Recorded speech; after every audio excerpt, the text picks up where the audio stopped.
Hi everyone, welcome. I'm down here in my wormery, and the bin that I'd like to check in on today is the one that's up here, up in the center on top. It's actually the position that I reserve for my oldest system, because my bins go from left to right on the top, and then they start to swing around, and so on and so forth till you get to the newest of my bins. In fact, the oldest of my bins should really be occupying that last spot over there. I've just never had a chance to shuffle everything around. So at 183 days of age, this bin has not been fed for a while. It's been doing what I refer to as foraging. I'm going to get it up on the bench and we'll take a quick peek in there, see how things are coming along.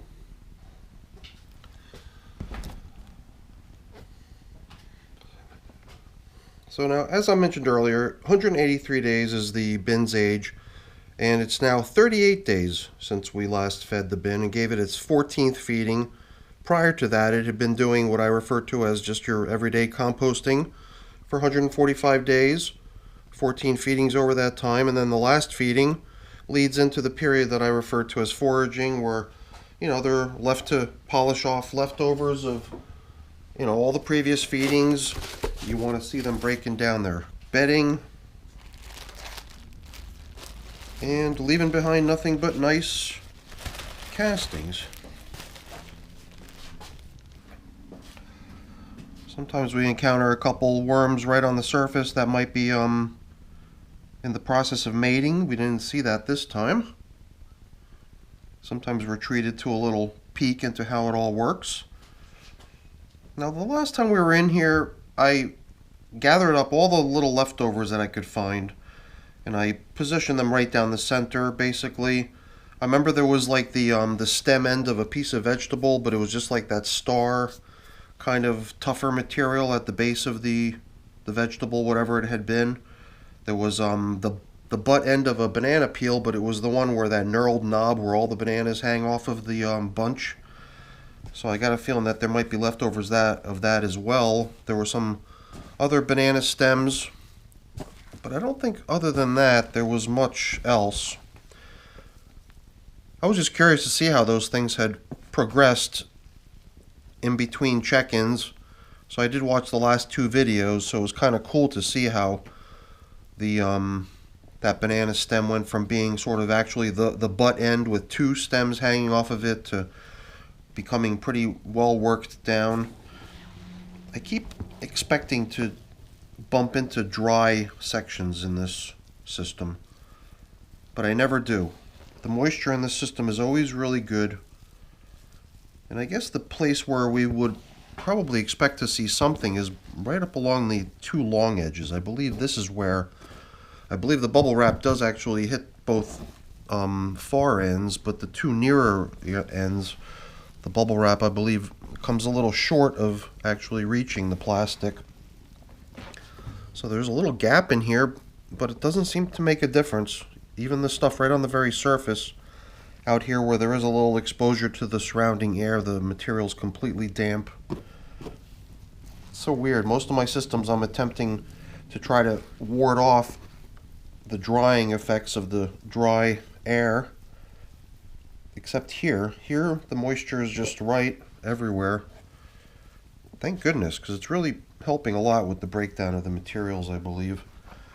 There's still a good amount of stuff that these worms have to finish, but they're doing a great job.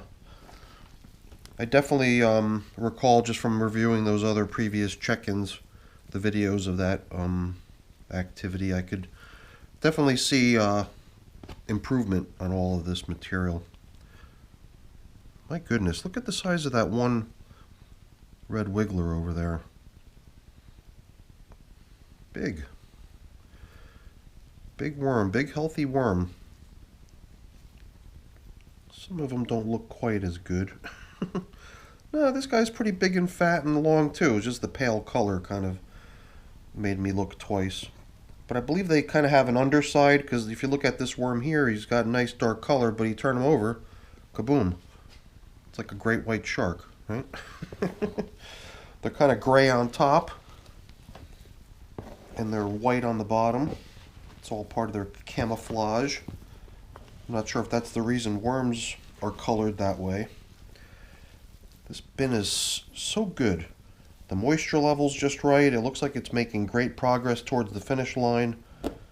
And maybe I'm just surprised by its terrific progress because I'm often reminded of how its meager beginnings were so weak and slow.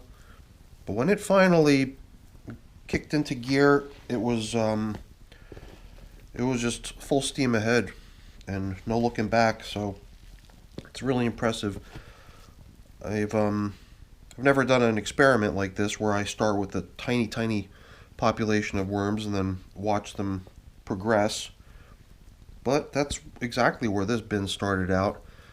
I usually don't run playlists on any particular bin, but this one I've definitely established a playlist for. It was actually something I did a couple weeks ago.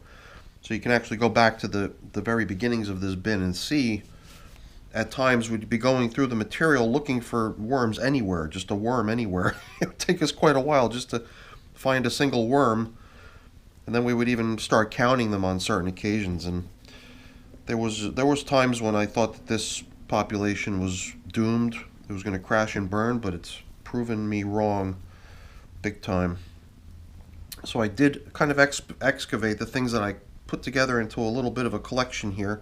This was that one larger knurled piece of banana stem that I made reference to earlier. This was another one, or a couple of them actually. That center core piece of it's a little bit tougher, so that takes longer for the worms to whittle away, but it's getting there. This one, I guess based on its progress, I would have to guess that that was the one that I remember seeing connected to this thing. And who knows when that went in. A couple months ago, I would say. Because even when we were putting the last feeding in here 38 days ago, I did watch that video briefly. I believe this might actually be leftovers of that last feeding. There was like the stem of a head of cabbage placed in here. A pretty large, massive piece of material. And it did get nibbled away into some really fibrous material pretty quickly, and then that fibrous material has been lingering for a while. Yet another banana stem. We must have found 6 already or so, right? But the whole collection of leftover foods that we're finding is so tiny at this point, it's incredible. They're doing such a terrific job. And what's this? Something else. Ah, cool. This was one of those other things that we've just been kind of watching it progress slowly from a recognizable object, and someday it'll no longer be that, but it's that tough little end of a piece of veggie. There again, it doesn't really increase our collection of leftovers much. It's not the sort of thing the worms are going to be able to go over and be well fed on either. It's something that's going to take further time to soften up and break down before the worms can make use of it. And this too seems like it could just be jumbled up bedding. It's probably what it is. That's the sort of stuff that to me seems like it could take very long if it's not sort of ripped up a little bit and shredded up. Because a big mound of something is just as good as its outer surface. That's the part that the worms can reach, but anything buried within itself is inaccessible and it's not going anywhere. So it's kind of the reason I'm not a big fan of lumping it all together like this. What we'll do is we'll spread it out again, but we'll put it into a pretty focused spot so that we know where to check next time we come back in here. It's so weird, like during all of our, big bunch here. Must have found something that I left behind. I do try to collect up as much of the leftovers as I can find and kind of focus them together, but who knows, maybe there's just more dampness there causing them to want to collect there. But even though there are spots like that where there's a lot of worms hanging out, there's no spots where there's an absence of worms, and I think that's the most important thing. That there's worms pretty much everywhere doing their thing. After 38 days of foraging, they're doing good, but I still think they've got a little bit more to go.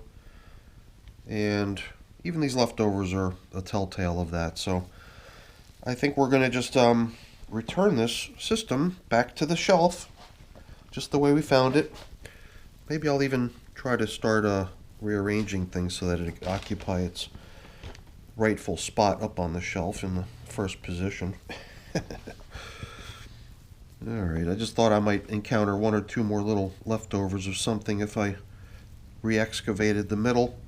'Cause that's usually where we feed most of my bins, but I didn't really sense anything. I'm just kind of using my fingertips as a little bit of a probe to see if I can bump into anything and possibly add it to our little collection of stuff to be finished off. Did I get everything? I think I did. Gosh, it's not much, right? So we'll try to spread it out a little bit so nothing's really obscuring anything near it. I think if we go digging around again down here in the near future, we'll find everything pretty much where we found it, but nothing's obscuring anything nearby.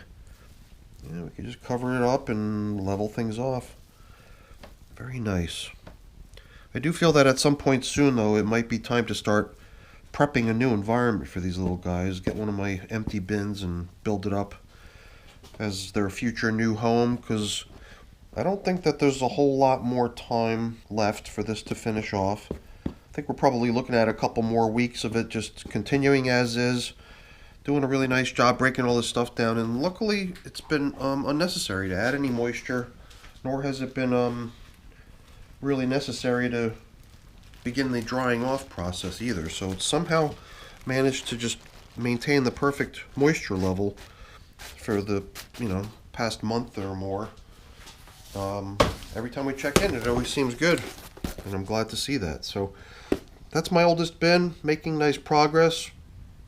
Part of the way into foraging, but not quite done yet, so we're going to let it continue. So we'll check back in here in another, who knows how long, 10, 12 days. This was 10 days since we last checked in, so I'm thinking that that's usually a pretty good interval to be able to actually observe progress, and at least also be back early enough to catch any sort of problems before they really start to, nosedive. Alright everyone, that's it for today's video. Hopefully you enjoyed it. If you did, please don't forget, leave me a quick thumbs up before you go. Also, please consider subscribing to the channel too if you haven't done so. Alright, have a great day everyone. Thanks for watching.